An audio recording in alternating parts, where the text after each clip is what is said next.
আসন্ন ত্রয়োদশ জাতীয় সংসদ নির্বাচনকে সামনে রেখে ঢাকার ৩টি আসনের প্রায় এক-পঞ্চমাংশ ভোটকেন্দ্রকে ঝুঁকিপূর্ণ হিসেবে চিহ্নিত করেছে বাংলাদেশ সেনাবাহিনী।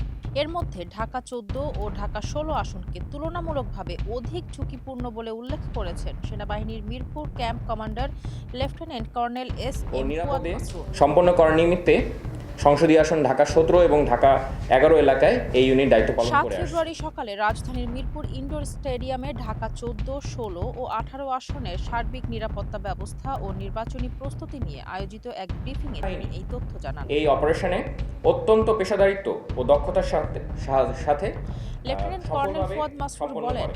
এই ৩ আসনের মোট ভোট কেন্দ্রের প্রায় ১৮% ঝুঁকিপূর্ণ হিসেবে চিহ্নিত হয়েছে। তবে পরিস্থিতি বিবেচনায় ঢাকা ১৪ ও ১৬ আসনে ঝুঁকির মাত্রা তুলনামূলকভাবে বেশি এবং ভোটারদের নিরাপদ ও নির্বিঘ্ন যাতায়াত নিশ্চিত করতে সেনাবাহিনী সর্বোচ্চ সতর্ক অবস্থানে রয়েছে।